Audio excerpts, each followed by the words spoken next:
These journals contain stunning images of the construction of the Titanic and its near-identical twin, the Olympic. I found these journals at the University of Illinois Library. The journals, written between 1909 and 1911, take me back to a time before the Titanic sunk. They give me a new perspective and let me appreciate the enormity of the scale of the engineering of the Olympic-class ships. So, let me share with you some fascinating details about the Titanic and its twins, the Olympic and Britannic. The story starts here in the Harland and Wolff shipyard in Belfast, Ireland. This large framework, called a gantry, surrounds the ships as they are built. It supports the overhead cranes and scaffolding used by workers as they construct the Olympic and the Titanic.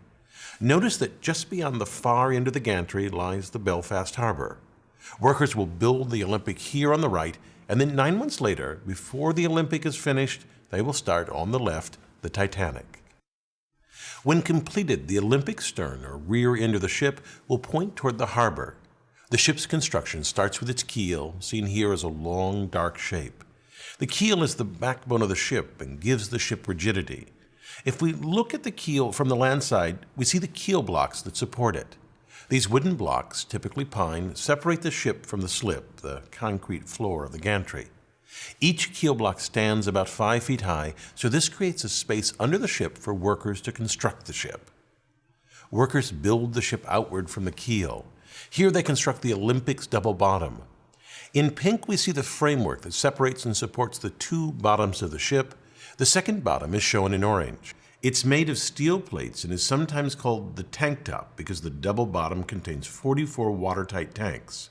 Most of the tanks carried seawater used as ballast to balance and add weight to the ship, but some carried fresh water. In total, the double bottom carried over 5,000 tons of water, or about 1.5 million gallons. Once they finish the double bottom, workers erect the framing for the hull. From this view, we see the framing for the stern of the ship. It's what a worker would see standing on the tank top from the fore and looking toward the aft of the ship. That's where the harbor is. Looking closer, we see the rib-like structure on the start of the transverse frame of the ship. Workers rivet to this frame the hull, which will form the skin. So far, we've watched the Olympic's construction. In the gantry, that ship sits here in the background. In the foreground lies the keel of its twin, the Titanic. Its construction began 9 months after the Olympic. We see here, attached to the keel, the framework of the Titanic's double bottom. Notice this large, claw-like mechanism lying on the ground, and these three hung from the cranes. These are hydraulic riveters, which workers used to install most of the 3 million rivets on the Titanic. Here we see the almost complete hulls of both the Olympic and Titanic. Work inside the Olympic progresses rapidly. The staterooms are being erected, and plumbing is being fitted throughout the ship.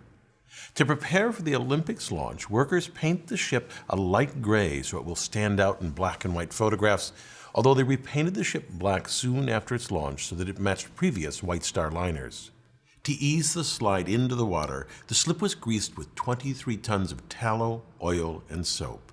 And then the order to release the ship was given, the hydraulic triggers were released, and the ship slid into the harbor, reaching a speed of 12.5 knots. Notice that the ship is launched backwards. There are many reasons for this, but among them is at the stern. The rear is wider than the bow, so it is more buoyant. In a mere 62 seconds after launch, the Olympic was afloat. The moment the ship hit the water is its official launch date, although it was mostly empty. Here it weighs only about 27,000 tons and so rides high in the water. The draft, the vertical distance between the bottom of the ship and the surface of the water, is only 18 feet. After it is completely fitted, it will weigh nearly twice that, 52,000 tons.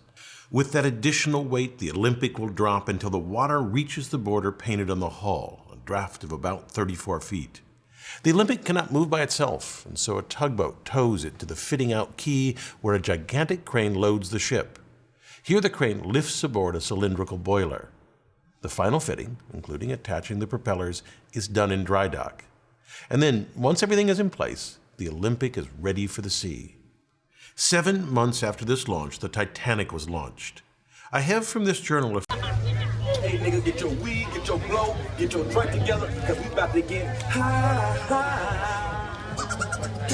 On the side, on some dope, on the side, on some dope.